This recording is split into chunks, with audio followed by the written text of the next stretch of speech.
Cuisinart presents Patently Easy Food Processor Cooking with your host, Greg Patton. Hi, I'm Greg Patton, and welcome to my kitchen. On today's show, I'll be using the food processor to make a marvelous meatless meal, including this spicy vegetarian chili in a thick tomato-based sauce, served with a moist yogurt jalapeno cornbread. This attractive grapefruit and avocado salad goes beautifully with the chili. And for dessert, this light cheesecake makes a delicious but not too rich ending to the meal. Meatless chili is one of those marvelous dishes that you can make whenever you want to serve something low-calorie, low cholesterol, and yet hearty. And the spicy vegetarian chili I'll be making on today's show fills the bill nicely. You'll want to cook your own beans for this, since you'll have a better texture than the canned ones, and they don't take much of your time. You'll need 1 pound of pinto beans, and here's what they look like when you buy them. They're dried, and they have this very pretty mottled appearance.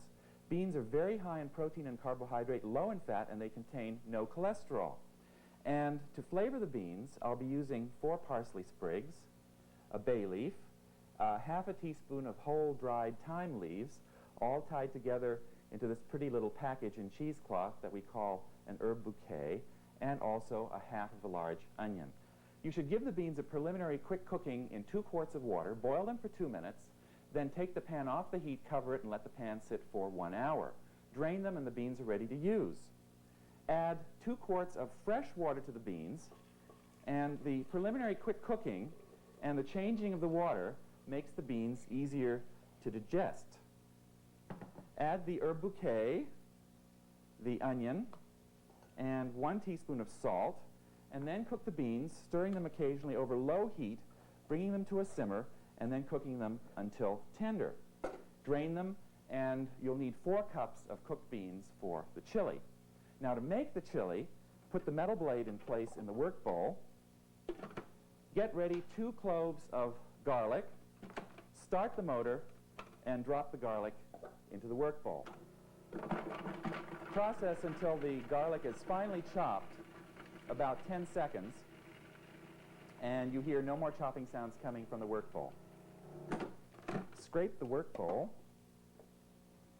and you want to be sure that the garlic that's been chopped now gets to the bottom of the work bowl, because you'll be adding 2 medium-sized green bell peppers that you've cored and seeded and cut into 1-inch chunks. And the next thing to do is to process the peppers so that they are chopped sort of medium coarse. And the way to do that is to pulse 3 times fairly rapidly. Scrape the work bowl again, and the reason you scrape is to make sure that the peppers are going to be chopped to an even texture, and then pulse very quickly once or twice more. And this is what the peppers should look like. You see, the peppers are about 1/4 to a 1/2 inch in size, and you don't want to overprocess or else they'll turn watery on you. Return the peppers to the work bowl, remove the metal blade, and now you'll want to use the French fry cut disc, the disc with the square openings about 1/4 of an inch all around, to process the onion. So load the disc in place. Take 1 large onion and put it into the feed tube, either horizontally or vertically, it doesn't matter, and process the onion with medium pressure. And you'll always have a little bit of onion left on top of the French fry cut disc. Don't worry about it. The important thing is to see the texture that you get. And here it is. You see, you get lovely strips, evenly cut of onion, not watery, that'll cook up beautifully in the chili. Add the onion, peppers, and garlic to 2 tablespoons of oil that you've heated up in a 4 to 5 quart pan. The aroma is just marvelous. And you'll want to stir and cook these vegetables over a medium to a medium-high heat until they're just tender but not browned. While the vegetables are cooking, get your spices and other seasonings ready and add them one at a time to the garlic, onion, and peppers. I'm adding 1 tablespoon of chili powder, and you can use mild or hot depending upon how spicy you like your chili. 1½ teaspoons of ground cumin, a ½ teaspoon of oregano, and what I like to do with dried herbs is to crumble them in my hand because I find that that way I get more flavor released from them. A ½ teaspoon of ground coriander, a ½ teaspoon of freshly ground black pepper, and a ½ teaspoon of paprika, and 3/4 of a teaspoon of salt. But if you are on a salt-restricted diet or you want to cut back on salt, then you can either reduce it or eliminate it. And then you stir all of these ingredients together for just about a minute, which I find helps to intensify the flavors.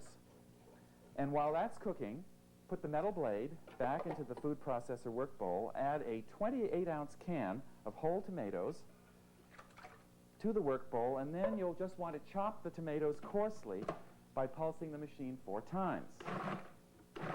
Just 4 quick pulses. And then add the tomatoes to the onion, garlic, and peppers, securing the blade in place with a finger. Stir that up. And boy, this really smells good. Add 1 8-ounce can of tomato sauce and a 12-ounce can of beer. Just pour it right in. And beer gives a wonderful flavor to chili. Stir the sauce really well. Reduce the heat to a slow simmer so that the sauce just bubbles very gently. Partially cover the pan, and in about an hour, you should have a sauce that looks like this. You see, this is sort of what I like to refer to as sort of a softly plopping sauce, where it sort of holds its shape just very softly in a spoon, and you should have about 5½ to 6 cups of sauce. Then add your 4 cups of cooked pinto beans. You'll have about 3 cups left from that pound, which you can save to use for either another chili or to use in a bean salad. It's wonderful that way.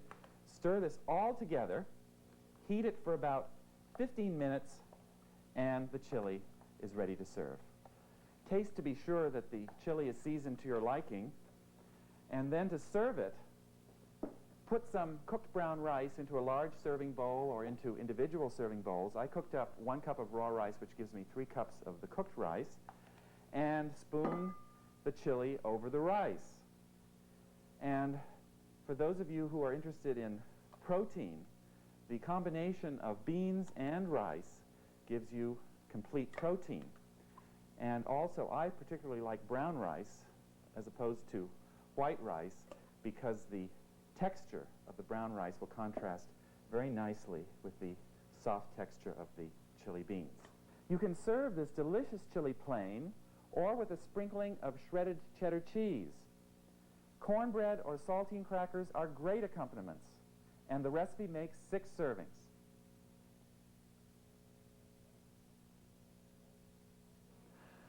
One of the tastiest and moistest cornbread recipes I know is for yogurt jalapeno cornbread, and it is a breeze to make with a food processor. You start by shredding a 4-ounce piece of Monterey Jack cheese, and for that, put the medium shredding disc into place, load the cheese, which should be well chilled, into the feed tube, and process with very light pressure. And once the cheese is processed, remove it from the work bowl.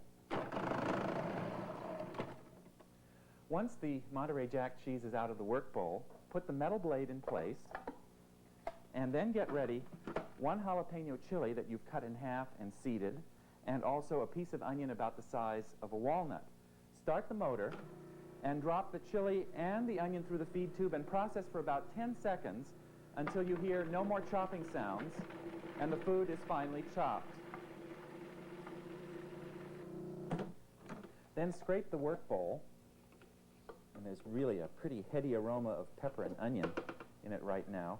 Add 1 cup of unbleached all-purpose flour, 2/3 of a cup of yellow cornmeal, 2 tablespoons of sugar, 2 teaspoons of baking powder, ½ teaspoon of baking soda, 1/2 stick of cold unsalted butter that you've cut into 4 pieces, and half of the shredded Monterey Jack cheese. We'll reserve the remainder for later. And then you just want to process all these ingredients together for 10 seconds. Once you've processed those dry ingredients for 10 seconds, then add 1 cup of plain, unflavored yogurt in a ring right over the dry ingredients as I'm doing, because that way they will process and be blended in much more easily and evenly than if you just dump the yogurt in one place. Add 3 large eggs and pulse 3 times, once, twice, and then 3 times, very quickly to blend the ingredients together. Scrape the side of the work bowl, again, very quickly, and then pulse once or twice more to complete the mixing. And that should be it. You see the batter is nice and smooth, and it is free of lumps, and that's how quick and easy it is to make cornbread with your food processor. Scrape the batter into your prepared pan, and the best way to do that is to secure the blade in place from underneath the work bowl and scrape as much of the batter as possible out of the work bowl. And then I want to show you a little technique for getting every bit of batter out of the work bowl. Reassemble the work bowl with the metal blade, and then just pulse once to spin the blade clean, like this, and there you are. And scrape the remaining batter into the baking pan. Then you just simply spread the batter level. You see it's a lovely thick batter, and it's very bubbly because of the baking powder and baking soda. And then once the batter is all spread level, take the remaining cheese and sprinkle it over the top. Once all the cheese is on top of the cornbread, you'll want to bake it for about 30 minutes in the center of a preheated 350-degree oven until the top is flecked with a golden brown color and a toothpick inserted in the center comes out clean. Cut into squares and serve hot or warm. This cornbread is delicious with chili or whenever you want a rich tasting and moist cornbread. Grapefruit and avocado make a great combination in a salad, especially when you want something light and refreshing. And this salad complements spicy foods such as chili very nicely.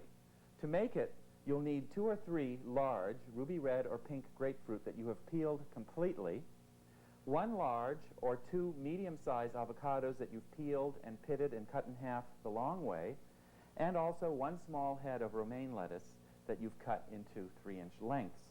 And I'm going to begin by processing the romaine first, and to do that, load the 4mm slicing disc into the work bowl, and I like to sort of bundle my sections of romaine with rubber bands so that I can keep the pieces vertical. And then you process the romaine with very light pressure. And you see what a beautiful job the 4mm slicing disc does on shredding romaine. In fact, when you want to shred lettuce or cabbage, you should use a slicing disc for that process. Then just arrange the romaine, sort of form a foundation on your serving platter, and without even bothering to wash the work bowl, put it back on to the base of the machine, and then switch from the 4mm slicing disc over to the 8mm slicing disc, and we're going to use that to slice the grapefruit. So, take the grapefruit and put it right in, flat side down, and process with very light pressure. And once the grapefruit are done, then just arrange the slices over the romaine lettuce on the platter. To process the avocado, you switch from the 8mm slicing disc over to the 6mm slicing disc, which makes slices about 1/4 of an inch thick, and trim the sides off the avocado so that the avocado pieces will be able to stay flat on the disc, just like that. And since avocado is soft, you want to use very light pressure. Arrange the avocado slices between the grapefruit slices like this, sort of tucking them in. I think that makes a very pretty presentation. I'm not going to do this completely, but just part way to give you an idea of how to go about doing it. and then go on to make the dressing. To make the dressing, you'll use the metal blade to process these ingredients together. I have 1/3 cup of safflower oil. I'm going to dip a 1 tablespoon measure into it. I'll show you why in just a second. Add the oil to the work bowl. And there's honey in this dressing, and so if you pour honey, if you measure honey in a measuring spoon that has been lightly coated with oil, you see then the honey just drips right off the oil and you don't have a sticky spoon to deal with.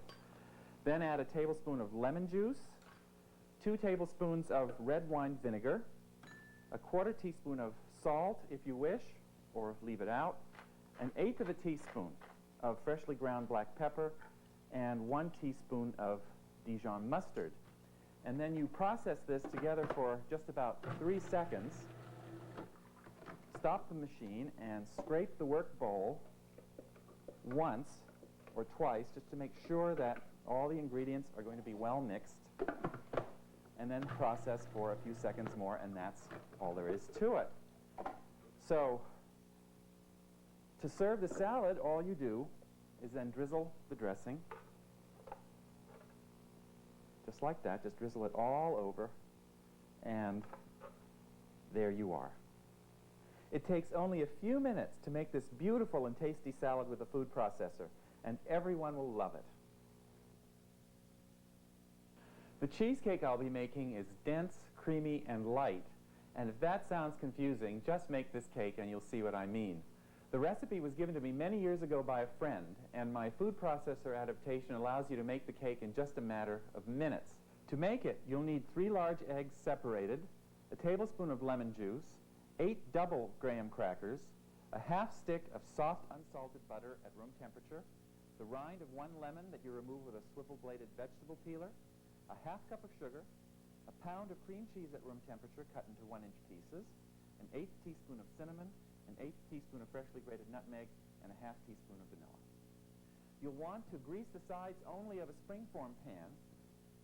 A springform pan has a metal hoop 2.5 to 3 inches high that hinges onto the base, just like this.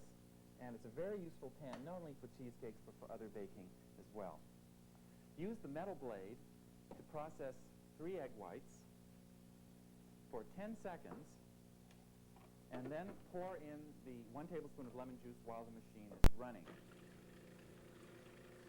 So wait for 10 seconds until the whites start forming a froth, and pour in the lemon juice, and it's the lemon juice that actually helps, the acidity helps to cause the whites to whip up. In about a minute, the whites will be very thick, and you process them until they hold their shape in a rubber spatula. When the whites move very slowly around the work bowl, and they hold their shape, just like this, you see in a rubber spatula, then they're ready. So remove them from the work bowl and set them aside. After the whites are out of the work bowl, don't even bother to wash the work bowl or the metal blade. Just put them right back on the base of the machine. Take those 8 double graham crackers and coarsely break them into the work bowl. Then pulse 3 or 4 times, and then process continuously for about 30 seconds to make crumbs.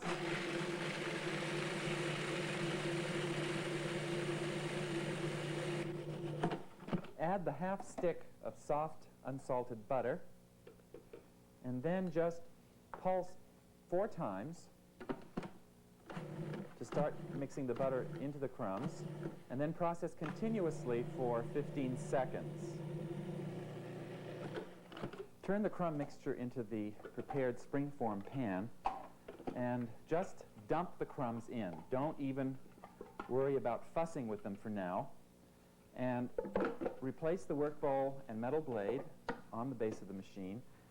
And then we're going to use the metal blade to process a 1/2 cup of sugar with the rind, the yellow part of the lemon. And you'll want to process this for about 1 to 2 minutes until the lemon peel or rind is as fine as the sugar. And you can process fruit rinds in your food processor as long as you process the rind with some sugar. And while this is processing for 1 to 2 minutes, then press the crumb mixture firmly into place on the bottom of your springform pan. add the 1 pound of cream cheese, which is soft and at room temperature, 1/8 of a teaspoon of cinnamon, 1/8 of a teaspoon of freshly grated nutmeg. You don't want too much of that. 1/2 teaspoon of pure vanilla extract, and the 3 egg yolks, and then all you need to do at this point is process for 1 minute, and you'll want to stop about halfway through this minute to scrape the side of the work bowl. This mixture is very thick at first, and then towards the end of processing it thins out a bit. Add the egg whites in a ring on top of this batter, and remember that whenever you work with egg whites, work quickly. So make sure that all of the ingredients that you need for this cheesecake are measured out and very handy. And now we'll use the food processor to fold these egg whites in very gently. We'll pulse once, and then once again, and scrape the work bowl thoroughly, going all the way around to dislodge any whites that might be clinging to the side, and then pulse once more. But do not overprocess. The food processor can perform gentle maneuvers just as long as you use a light touch. And then transfer this very creamy light mixture to the prepared pan with your graham cracker crust, scraping the work bowl very well. And then you want to bake this in a preheated 300-degree oven on the center shelf for just 45 minutes. And then you remove it from the oven and we'll get ready to make the topping.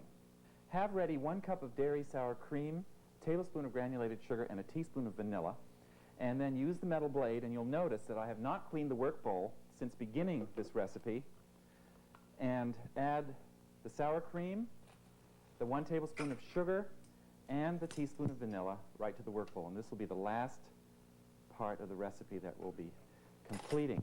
And then to combine everything, don't just turn the machine on and forget about it, but pulse about 5 times, and then scrape the work bowl